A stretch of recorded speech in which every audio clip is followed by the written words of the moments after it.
أعوذ بالله من الشيطان الرجيم. بسم الله الرحمن الرحيم.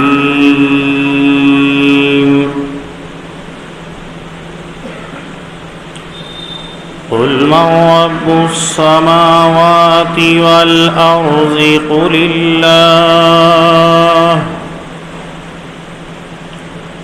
قل أفاتخذتم من دونه أولياء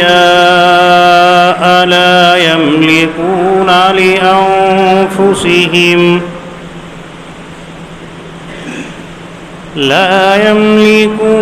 لأنفسهم نفعا ولا ضرا. قل هل يستوي الأعمى والبصير أم هل تستوي الظلمات والنور؟ شركاء خلقوا كخلقه فتشابه الخلق عليهم.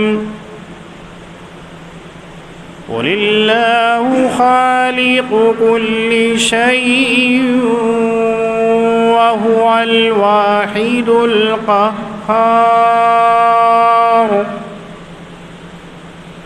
أنزل من السماء ماء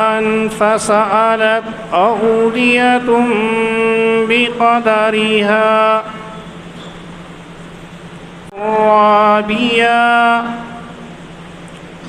ومما يوقدون عليه في النار ابتغاء حلية أو متاع زبد مثله كذلك يضرب الله الحق والباطل. فأما الزبد فيذهب جفاء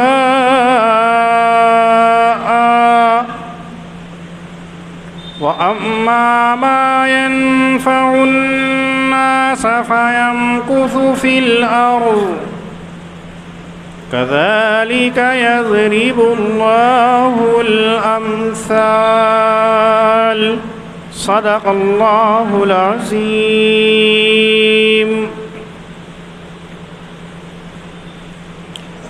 اللہ رب العزت کی وحدانیت کو ذکر کیا جا رہا ہے. پیچھے بھی اللہ نے ذکر کیا تھا کہ اللہ ایک ہے اور اس کے دلائل کو ذکر کیا تھا. یہاں ان دونوں آیتوں کے اندر اللہ مثال دے کر کے سمجھاتے ہیں کہ اللہ وحدہ لا شریک لہ، اللہ ایک ہے، اس کے مقابلے کے اندر اس کی برابری والا نہیں ہے. پہلی آیت کریمہ کے اندر اللہ نے مثال دے کر کے فرمایا، خود حضور اکرم صلی اللہ علیہ وسلم سے یوں کہلوایا کہ ان لوگوں سے یہ معلوم کر لیجئے من رب السماوات والارض، آسمان کو بنانے والا کون ہے، زمین کو بنانے والا کون ہے. آپ جن کی طرف نبی بنا کر کے بھیجے گئے ہیں، آپ ان سے معلوم کر لیجئے جس زمین کے اوپر تم چلتے ہو، بستے ہو، رہتے ہو، اس زمین کو کس نے بنایا ہے. جس آسمان نیلے گگن کے اندر آپ رہتے ہو، بغیر ستون بغیر عمد کے کس نے بنایا ہے. اور پھر اللہ نے خود ہی جواب دیا کہ کہہ دیجئے قل اللہ، آسمان کو بنانے والا، زمین کو بنانے والا اللہ ہے. اور جنہوں نے 360 معبودان باطلہ کا عقیدہ بنا رکھا ہے، ان اہل مکہ سے یہ کہہ دیجئے کہ جو اپنے نفع نقصان کا مالک نہیں ہوتا ہے وہ دوسرے کا کیسے مالک ہو سکتا ہے؟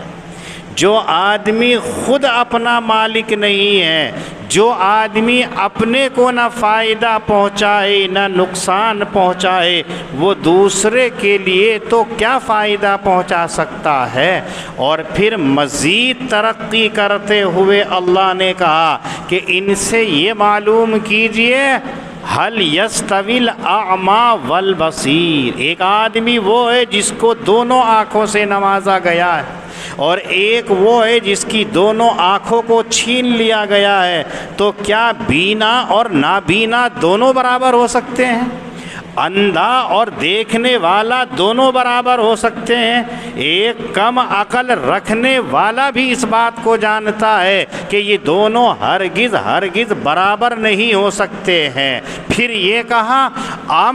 حل تستوی الظلمات والنور، ان سے معلوم کر لیجئے کہ کیا روشنی اور اندھیرا، اجالا اور تاریکی برابر ہو سکتی ہے؟ روشنی کے اندر انسان تمام راستے کو آسانی سے طے کر سکتا ہے، اپنے کام کو آسانی سے انجام دے سکتا ہے، لیکن اندھیرے کے اندر، تاریکی کے اندر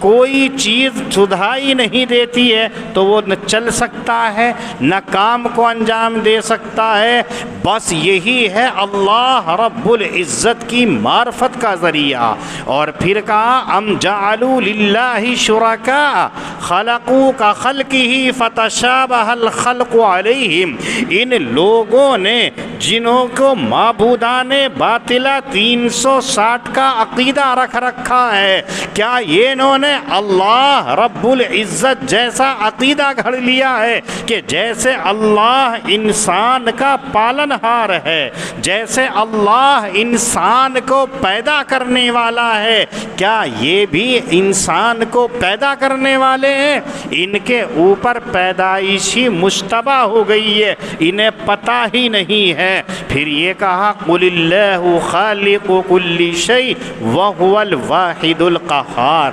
محمد صلی اللہ علیہ وسلم آپ ان سے کہہ دیجئے کہ ہر چیز کا پالن ہار اللہ ہے، اور وہ اللہ تنہا ہے، قہار ہے، زبردست ہے، کسی کے سہارے کی ضرورت نہیں ہے، کسی کی مدد کی ضرورت نہیں ہے، کسی کی اعانت کی ضرورت نہیں ہے، وہ اتنا قوت والا ہے، زبردست ہے، نہ اسے کسی سہارے کی ضرورت، نہ مدد کی ضرورت، نہ پارٹنر کی ضرورت، نہ شریک کی ضرورت، نہ رفیق کی ضرورت، نہ ناصر و حامی کی ضرورت کسی کی نہیں ہے، وہی ہے ایسی ذات۔ انزل من السماء ماء، دوسری مثال وحدانیت کی اللہ نے ذکر کی ہے کہ اللہ کی ذات وہ ذات ہے کہ جس نے آسمان سے پانی کو اتارا، اور اس پانی کو اتارنے کے بعد فصالت اودیۃ بقدرها فاحتمل السیل زبدا رابیا، پھر اس پانی نے نالے کی شکل کو اختیار کر لیا اور اپنی مقدار کے بقدر وہ نالی بنا کر کے چلا۔ اس میں سے کچھ ایسے نالے ہوئے کہ جو ابل آئے جھاگ کی شکل کے اندر، اور کچھ ایسے رہے کہ جو پانی کے اندر ٹھہراؤ رکھتے ہیں، زمین کے اندر باقی رہ گئے۔ اور اللہ کی ذات کو پہچاننا ہے تو دیکھیے، جو آگ کو دھونکتے ہیں،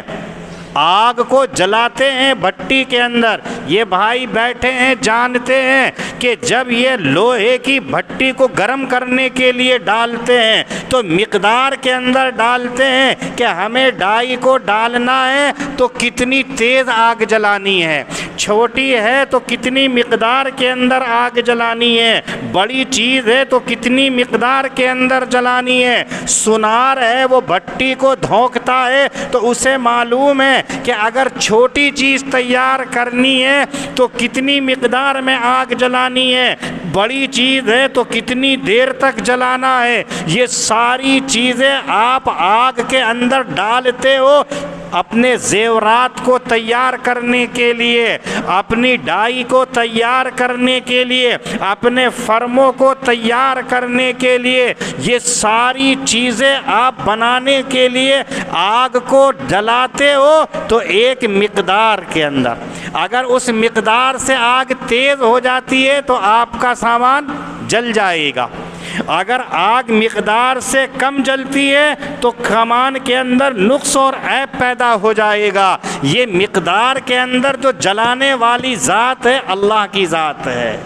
آپ نے تو اس کے اندر ڈال دیا چارہ، لکڑی ڈال دی، کوئلہ ڈال دیا، جلانے والی چیز ڈال دی ہے، اس کے اندر کبھی تیز بھڑک جاتا ہے، کبھی آہستہ ہوتا ہے، یہ مقدار کون کر رہا ہے؟ یہ اللہ کی ذات ہے، وہ کر رہی ہے۔ ایسے ہی سمجھ لو پانی کے اندر کچھ تو بلبلا بن کر کے ختم ہو جاتا ہے، جھاگ جم کر کے اڑ جاتے ہیں، سوکھ کر کے کچھ نہیں رہتا ہے، لیکن اللہ رب العزت جب زمین سے سبزہ اگاتے ہیں، جو پانی اس نالے سے نکل کر کے، بستی سے نکل کر کے جب سبزہ زار کے اندر جاتا ہے، پانی زمین کے اندر ٹھہر جاتا ہے، تو اس سے پیڑوں کو، اس سے درختوں کو، اس سے کھیتی کو، نباتات کو، کاشت کو کون اگاتا ہے؟ یہ اللہ کی ذات ہے، کسی کی طاقت نہیں ہے۔ کذالک یضرب اللہ الحق والباطل، اللہ تعالی حق اور باطل کو پہچاننے کے لیے ایسی مثالیں پیش کرتا ہے۔ آپ آگ جلاتے ہیں تو اسی سے آپ پہچان لیں گے، وہی لکڑی ہے، وہی کوئلہ ہے، وہی بھٹی ہے، وہی گیس ہے، وہی سلنڈر ہے، وہی تیل ہے، لیکن مقدار کے اندر کمی زیادتی یہ اللہ رب العزت کی ذات سے ہوتی ہے۔ کبھی کبھی آپ دیکھتے ہیں کہ آپ نے گیس ہلکا کھولا لیکن شعلہ بن جاتا ہے، اور کبھی ایسا ہوتا ہے پورا اس کا ریگولیٹر گھما دیتے ہیں لیکن ہلکی سی لو نکلتی ہے۔ یہ کون کرتا ہے؟ یہ اللہ رب العزت کی ذات کرتی ہے۔ اس لیے جو چیز نفع والی ہوتی ہے اللہ وہ لوگوں کے پاس پہنچاتے ہیں۔ یہ اللہ کی مثالیں ہیں، اگر کوئی اس کے اندر غور و فکر کر لے تو اللہ کی وحدانیت کا اقرار کر لے گا۔ تیسری آیت کریمہ للذین استجابوا لربہم الحسنی کے اندر اللہ فرماتے ہیں کہ دنیا کے اندر انسان دو طرح کے ہیں، ایک وہ جو اپنے رب کے آگے گردن کو خم کر دیتے ہیں، رب کا حکم آ گیا گردن کو جھکا لیا، نبی کے ہاتھ کے اوپر ایمان قبول کر لیا، اور ایک وہ لوگ ہوتے ہیں جو رب کی آیات کا انکار کر دیتے ہیں، رب کی وحدانیت کا انکار کر دیتے ہیں، اپنے پالن ہار کا انکار کر دیتے ہیں، اپنی آنکھوں سے مشاہدہ کرنے کے بعد میں، اپنی عقل سے سمجھنے کے بعد میں، دلائل اور بینات آ جانے کے بعد میں، نظائر اور امثالوں کے اوپر غور کرنے کے بعد میں پھر بھی وہ انکار کر دیتے ہیں، تو ایسے لوگوں کا فیصلہ آخرت کے اندر ہوگا، دنیا کے اندر نہیں۔ جو رب کی بات مانتے ہیں ان کے لیے بھلائی ہی بھلائی ہے، خیر ہی خیر ہے، اور جو کہنا نہیں مانتے ہیں، جب میدان محشر قائم ہوگا، اولین و آخرین کا مجمع ہوگا، سارے لوگ موجود ہوں گے، پوری کائنات وہاں موجود ہوگی، اللہ رب العزت کی عدالت لگی ہوئی ہوگی، ہر ایک سے حساب و کتاب لیا جا رہا ہوگا، تو وہ لوگ جو اپنے رب کے منکر ہیں، اپنے رب کا انکار کرنے والے ہیں، جب ان کی پکڑ کا نمبر آئے گا تو اگر وہ اپنے چھٹکارے کے اندر، اپنے فدیہ دینے کے اندر، اپنی جان کے عوض کے اندر یہ جو دنیا آپ کو دکھائی دے رہی ہے،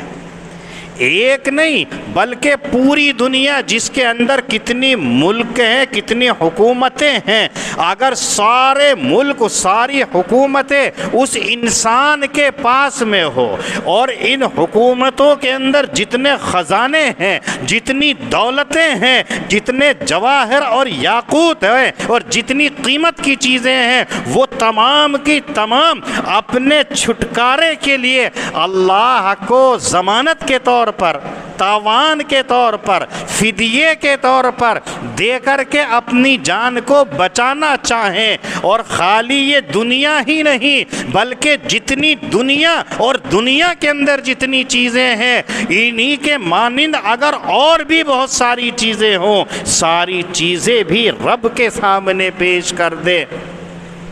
تو ان لوگوں کو عذاب سے کوئی نہیں بچا سکتا ہے۔ آج تو ہم کیا دیکھتے ہیں، اگر ہم پکڑے گئے تو جیب میں سے نکالا نوٹ، چپکے سے دیا، چھٹکارا پا لیا۔ ہم جتنا زیادہ مال دے دیں گے چھٹکارا مل جائے گا، دنیا کی دولت دے دیں گے، دنیا کا مقام دے دیں گے، حکومت دے دیں گے، ہم شورش لگا دیں گے، ہم کسی کے لیے بن کر کے ضمانتی پیش کر دیں گے، چھٹکارا پا لیں گے۔ لیکن آخرت کے اندر جو دولت آپ کے پاس جمع ہے، وہاں اگر اللہ کے سامنے پیش کرنا چاہے تو وہاں مقبول نہیں، یہیں سے سمجھنا چاہیے۔ آج ہماری جیب کے اندر 100 روپے ہیں، ہمیں اللہ نے حکم دیا یہ بھوکا ہے، اس کو کھانا کھلا دو۔ قاری صاحب نے بھائی جابر سے اعلان کرا دیا کہ جمعے کی نماز 15 منٹ تاخیر سے ہوگی، جتنے مقتدی ہیں سب کی جیبوں کے اندر سے پیسے نکالنے ہیں۔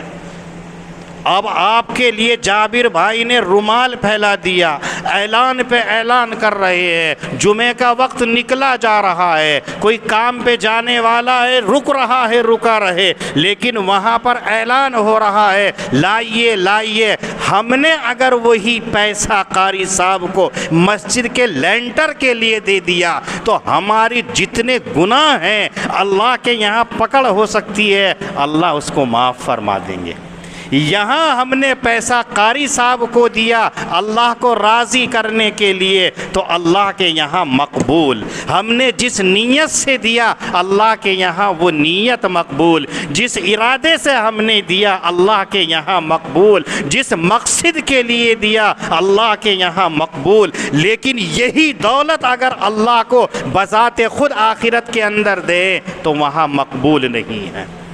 اس لیے آپ کے لیے غنیمت ہے آنکھ بند ہونے سے پہلے کہ اللہ نے جو بال ہمیں دیا ہے وہ راہ خدا کے اندر لٹا دو۔ آج چیخ چیخ کر کے گلا خشک کر کے اعلان کرتے ہیں بھائی مسجد میں دے دو، مدرسے میں دے دو، غریبوں کی مدد کر دو، یتیموں کا سہارا بن جاؤ، بیواؤں کا سہارا بن جاؤ۔ ایک کان سے سنیں گے دوسری کان سے نکال دیں گے، اور جو میں نے کہا انہیں لوڈ پڑتا ہے، یہ سچائی ہے کہ آدمی یہ سوچتا ہے صبح سے لے کے شام تک ہم جو ہے محنت کر کے خون پسینے کی کمائی کر کے لائے، اور انہوں نے اعلان کر کے نکالنا شروع کر دیا۔ قیامت کی نشانیوں میں اللہ کے نبی صلی اللہ علیہ وسلم نے ایک نشانی یہ بھی بتائی ہے، وَالزَّكَاةُ مَغْرَمًا۔ جب آدمی زکوٰۃ کو تاوان سمجھنے لگے، جب آدمی زکوٰۃ کو ڈنڈ سمجھنے لگے، زکوٰۃ واجب ہو گئی ہے، زکوٰۃ فرض ہو گئی ہے، لیکن جیب سے نکالتے ہوئے زور پڑ رہا ہے۔ 10,000 رکھے تھے، آپ پر 2,000 روپے واجب ہو گئے ہیں، تو آپ پر لوڈ پڑ رہا ہے کہ 8,000 رہ جائیں گے، مجبوری میں دے رہے ہیں کہ مفتی صاحب نے کہہ دیا دے دو، قاری صاحب نے کہہ دیا دے دو، محتمم صاحب نے کہہ دیا دے دو، امیر جماعت حلقے کے مسجد کے ذمہ دار نے کہہ دیا دے دو، اگر نہ دیا تو یہ پریشان کر کے رکھ دیں گے، جہاں کی گزریں گے یاد دلائیں گے، تو آر سے بچنے کے لیے بادل ناخواستہ دے دو، تاوان سمجھ کے دے دو۔ میرے دوستو یہ قیامت کی نشانی نبی اکرم صلی اللہ علیہ وسلم فرما رہی ہے۔ وَالزَّكَاةُ مَغْرَمًا، زکوٰۃ جیسے نماز ہمارے اوپر فرض ہے ایسے ہی زکوٰۃ ہمارے اوپر فرض ہے، لیکن ہم نے نماز کو تو فرض جان لیا، زکوٰۃ کو نہیں۔ اگر کوئی عالم زکوٰۃ کے اوپر ذرا سی تقریر کر دے تو ہم سب کو نیند آ جائے گی۔ جو بڑے بڑے مالدار سرمایہ دار ہوں گے ہماری گردن نیچے کو جھک کر کے آنکھ بند ہو جائیں گی کہ یہ بیکار بات کر رہا ہے، یہ اچھی بات نہیں کر رہا ہے۔ جبکہ قرآن کریم کے اندر اللہ نے جہاں نماز کو ذکر کیا وہیں پر زکوٰۃ کو بھی حکم دیا، اقیموا الصلاۃ وآتوا الزکاۃ، اقامت الصلاۃ و ایتاء الزکاۃ۔ اور زکوٰۃ کی اہمیت حضرات صحابہ کرام سے پوچھئے کہ حضور اکرم صلی اللہ علیہ وسلم کا وصال ہوتا ہے، آپ کی وفات ہوئی تو فتنوں نے چاروں طرف سے اہل اسلام کو گھیر لیا۔ مجبوری کے حالت کے اندر حضرات صحابہ ہیں،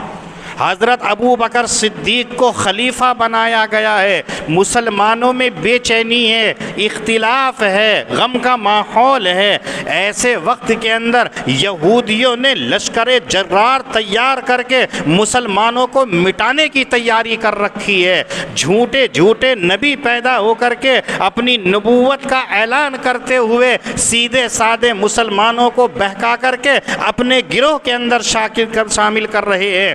منافقین کا ٹولہ ہے، انہیں موقع مل گیا کہ محمد ابن عبداللہ اب موجود نہیں رہے تو انہوں نے بھی سر ابھار کر کے اپنے منافقین کی جماعت کے اندر لوگوں کو داخل کرنے کی کوششیں شروع کر دی ہیں۔ اور کچھ لوگ ہیں کہ وہ مرتد ہو کر کے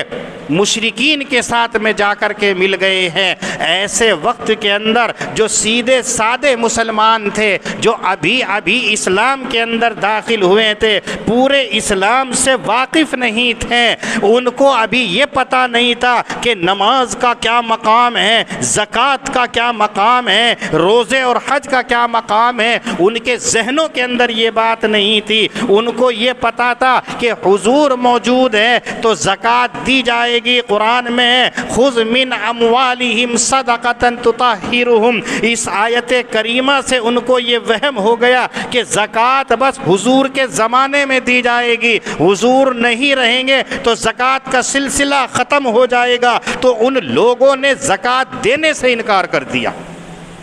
حضرت صدیق اکبر خلیفہ بنے تو آپ کو مقابلہ کرنا ہے یہودیوں سے، آپ کو مقابلہ کرنا ہے جھوٹے جھوٹے نبوت کا دعویٰ کرنے والوں سے، آپ کو مقابلہ کرنا ہے مرتدین سے، آپ کو مقابلہ کرنا ہے مانعین زکوٰۃ سے۔ چاروں طرف سے گھرے ہوئے مسلمان چھوٹی سی تعداد کے اندر ہے۔ ایسے وقت کے اندر کہ حضرت عمر فاروق رضی اللہ تعالی عنہ ہے کہ جن کے بارے میں آتا ہے کہ جس طرف سے گزر جاتے ہیں شیطان کی جرت اور مجال نہیں ہوتی ہے اس راستے سے گزر جائے۔ حضرت عمر فاروق کا بس ایک ہی ہے کہ اگر کسی نے خطا کیے تو اس کی گردن اڑا دی جائے گی، اس نے خطا کیوں کیے۔ اتنے زبردست، اتنے سخت اور اتنے مضبوط قوہ اور طاقت کے مالک ہے، لیکن اس وقت کے اندر آ کر کے حضرت عمر فاروق رضی اللہ تعالی عنہ بھی حضرت صدیق اکبر کے پاس جا کر کے یہ کہتے ہیں کہ اے امیر المؤمنین، آپ زکوٰۃ نہ دینے والوں سے مقابلہ نہ کیجیے۔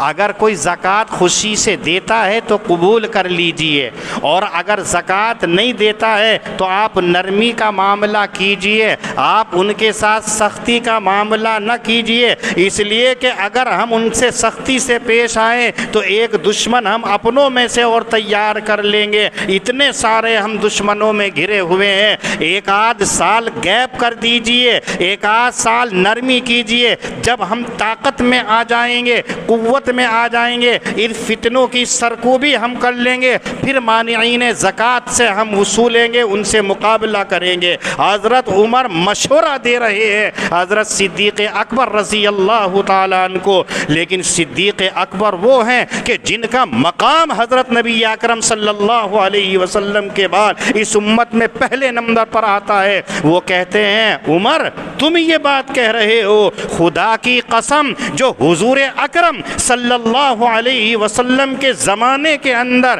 جوتے کا ایک تسمہ زکوٰۃ کے اندر دیا کرتا تھا، جو حضور اکرم صلی اللہ علیہ وسلم کے زمانے کے اندر رسی کا ایک ٹکڑا زکوٰۃ کے اندر دیا کرتا تھا، اگر اس نے آج دینے سے انکار کر دیا تو میں اس سے مقابلہ کروں گا، اگر سارا لشکر بھی مجھے چھوڑ دے گا تو تنہا ابو بکر اس سے مقابلہ کرے گا، اس لیے کہ زکوٰۃ میں اور نماز میں کوئی فرق نہیں ہے، اگر نماز اور زکوٰۃ میں فرق کیا وہ مومن نہیں ہو سکتا ہے۔ یہ حضرت صدیق اکبر رضی اللہ تعالی عنہ، جس سے معلوم ہوتا ہے کہ زکوٰۃ اور نماز کتنی اہم ہے، لیکن ہمارے ذہنوں کے اندر نماز کی تو تھوڑی بہت اہمیت ہے لیکن زکوٰۃ کی نہیں ہے، اس کا پتہ رمضان میں چل جائے گا۔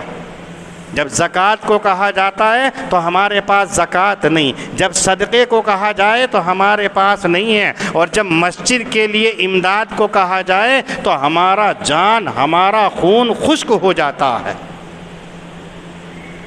ایسا نہیں، بلکہ اس صورت کے اندر کہ جو اپنے رب کی بات کو مانتے ہیں، اپنے رب کا کہنا مانتے ہیں، جو حکم آ گیا اپنی گردن کو خم کر دیتے ہیں، ایسے لوگوں کے لیے بھلائی ہے کہ اگر آج ہم نے مال کو راہ خدا کے اندر دے دیا تو یہ ہمارے لیے نفع ہی نفع کی چیز ہے۔ آخرت کے اندر انا لہم ما فی الارض جمیعا ومثلہ معہ لافتدوا بہ اولئک لہم سوء الحساب ومأواہم جہنم وبئس المہاد۔ اگر دنیا اور دنیا کی ساری دولت اللہ کو دے کر کے اپنے آپ کو عذاب جہنم سے چھڑانا چاہے، اللہ کے عذاب سے بچانا چاہیں، اللہ کی سختی سے بچانا چاہیں، تو ان لوگوں کا حساب بڑا سخت ہے، بہت ہی برا ہے، اور ان کا ٹھکانہ جہنم ہے، اور جہنم بہت ہی بری جگہ ہے۔ اس لیے میرے دوستو، اگر دنیا کے اندر اللہ نے ہمیں یہ زندگانی دی ہے، اللہ نے ہمیں مال دیا ہے، پیسہ دیا ہے، کاغذ کا ٹکڑا ہوتا ہے، حکومت چھاپ کر کے اسے سمن اور پیسہ بنا دیتی ہے، اگر آج ہم نے اللہ کی رضا اور خوشنودی کے اندر خرچ کر دیا تو ہمارے بچنے کا ذریعہ ہے، ہم نے اپنا صدقہ نکال دیا تو بلاؤں سے بچنے کا ذریعہ ہے۔ حدیث میں ہے الصدقۃ ترید البلاء، آدمی صدقہ دیتا ہے تو مصیبتوں سے بچ جاتا ہے، آفتوں سے بچ جاتا ہے، بیماریوں سے بچ جاتا ہے، مشکلات سے بچ جاتا ہے۔ تو پیسہ آپ نے دیا ہے، اس پیسے کو تم نے انسان ہی کے اوپر خرچ کیا لیکن اللہ کے یہاں وہ مقبول ہو گیا، تو یہ پیسہ ہمارا دنیا کے اندر کام آنے والا ہے، آخرت کے اندر یہ کام آنے والا نہیں ہے۔ یہ آیت کریمہ ہمیں جھنجھوڑ کر کے کہہ رہی ہے کہ اے انسان کہاں غفلت کا شکار ہے، اے انسان تو کہاں سویا ہوا ہے، اے انسان تو کب جاگے گا؟ جب تو نے نبی کے اوپر ایمان کا اقرار کر لیا، جب تو نے اللہ کی وحدانیت کا اقرار کر لیا، جب تو نے اللہ کو مان لیا ہے تو اب رب کو راضی کرنے کے اعمال کر، اللہ کو راضی اور خوش کرنے کے اعمال کر۔ اور اگر پیسہ ہے جو سب سے زیادہ مشکل ہوتا ہے، آج کیا ہوتا ہے لوگوں کے اندر کہ چمڑی چلی جائے دمڑی نہ جائے۔ کنجوس آدمی سے معلوم کیجئے کہ پیسے کی کیا قیمت ہوتی ہے، ایک ایک پیسے کے اوپر جان دیتا ہے۔ پیدل چلا جائے گا، بائک پہ نہیں جائے گا، سائیکل سے چلا جائے گا، کہیں تیل خرچ ہوگا بائک کے اوپر۔ یہ ان سے معلوم کرو پیسے کی اہمیت۔ چپل گھس جائیں گے تو کیسے چپل مجیب اللہ کی دکان سے لائیں گے جو 40 روپے کے اندر ملنے والے ہیں، 200-250 والے نہیں لائیں گے۔ بھئی گھسی تو جانے ہیں، ہمارا علاقہ کون سا اچھا ہے، کچڑ میں ہی جانا ہے، نالیوں میں ہی جانا ہے، گندگی کے اندر جانا ہے، ان سے پیسوں کی قیمت معلوم کیجئے۔ لیکن جب اللہ کے راستے کے اندر دینے کا نمبر آتا ہے، اب ان سے معلوم کیجئے کتنا مشکل مرحلہ۔ تو دوستو اگر ہمارے ذہنوں کے اندر یہ بات ہے کہ یہ پیسہ اللہ کے یہاں کام نہیں دے گا، یہاں ہے تو لٹا دو۔ مثلاً آپ کا پیسہ ہے، اگر آپ ہندوستان کا پیسہ ہندوستان میں خرچ کریں گے چل جائے گا، اور اگر یہی پیسہ آپ امریکہ میں لے کر کے چلے جاؤ تو کاغذ کے ٹکڑے کے علاوہ اس کی کوئی قیمت نہیں ہے۔ یا تو اس پیسے کو آپ امریکی ڈالر کے اندر بدلو گے، ورنہ تو آپ کا اس پیسے کی کوئی اہمیت نہیں ہے۔ ہاں ہندوستان کے کسی کونے کے اندر چلاؤ ایک دم سے اس کی قیمت ہوتی ہے، چل جاتا ہے۔ ایسے ہی دنیا کی دولت ہے، اگر دنیا ہی کے اندر چلاؤ گے تو فائدہ ہے، اور اگر اسے آخرت کے لیے جوڑ کر کے رکھو گے تو وہاں کوئی کام آنے والا نہیں ہے۔ اس لیے اپنے آپ کو وہاں کے بچانے کے لیے راہ خدا کے اندر جو موقع اللہ نے دیا ہے وہ خرچ کر ڈالیے، اسے استعمال میں لائیے۔ اگر کسی نے ایسا نہیں کیا تو ساری دولت بھی دے کر کے اللہ سے بچنا چاہیں، اللہ کو فدیہ دے کر کے چھٹکارا پانا چاہیں تو چھٹکارا نہیں پا سکتے ہیں۔ وَمَأْوَاهُمْ جَهَنَّمْ، سوائے جہنم کے کچھ نہیں ہے، اور وہ بہت بری ہے جگہ، اس سے بچنا چاہیے۔ قُلْ مَن رَّبُّ السَّمَاوَاتِ وَالْأَرْضِ،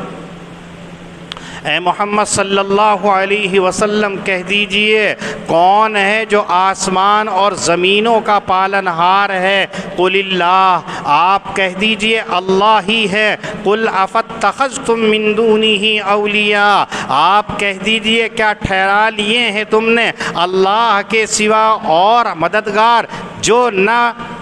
فائدہ پہنچانے کے مالک ہیں اور نہ نقصان کے مالک ہیں اپنا ہی۔ قل هل يستوي الاعمى والبصیر، اے محمد صلی اللہ علیہ وسلم آپ کہہ دیجئے کیا نابینا اور بینا برابر ہو سکتے ہیں؟ ام هل تستوي الظلمات والنور، کیا